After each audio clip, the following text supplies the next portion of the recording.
Hello बच्चों, चलिए प्रश्न को पढ़ते हैं। बताइए निम्नलिखित कथनों में से कौन सा सत्य है एवं कौन सा असत्य है। यहाँ पर हमें कथन दिया गया है 1 + x⁻² के प्रसार में दोनों मध्य पदों के गुणांकों का योग 2n-1 cn के बराबर है। तो ये हमें बताना है कि सत्य है या फिर असत्य है। प्रश्न को हल करेंगे, परंतु उसके पहले हम मुख्य अवधारणा लिखेंगे। मुख्य अवधारणा इस प्रश्न के लिए, मुख्य अवधारणा में हम मध्य पदों को किस प्रकार ज्ञात किया जाता है इसको समझेंगे। मैं यहाँ पर लिख देता हूँ इस बात को। हम बात करेंगे a + b⁴ के प्रसार में, के प्रसार में, इसके प्रसार में हम बात करेंगे यदि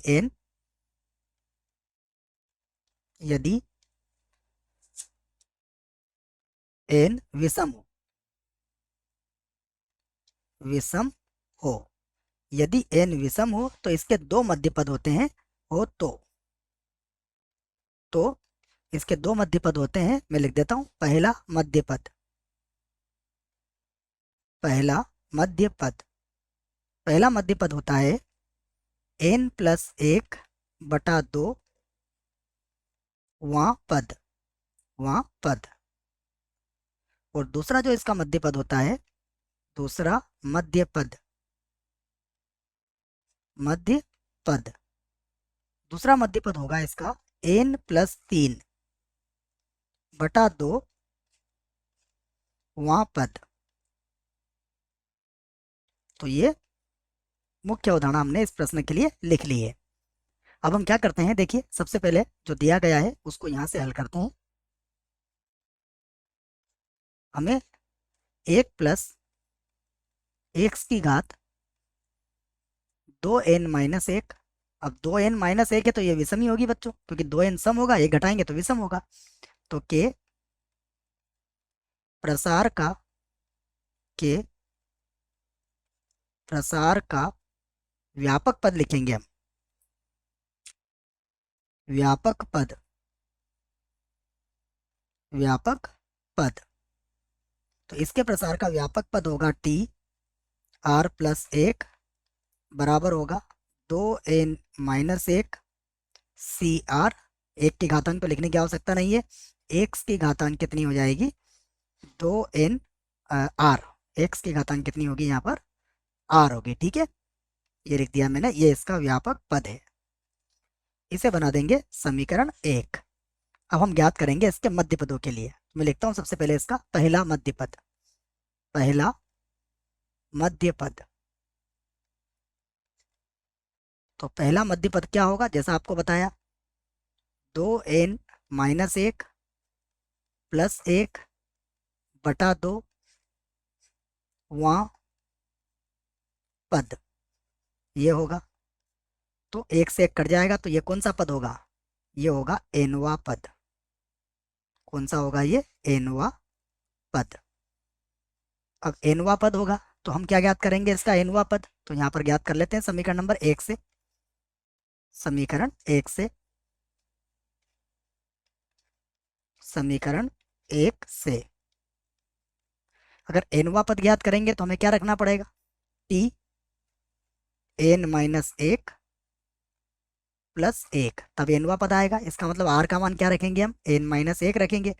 तो ये होगा 2n-1 c। r का मान क्या रखेंगे, n-1 रखेंगे। और x की घातांक भी कितना हो जाएगा, r के स्थान पर n-1।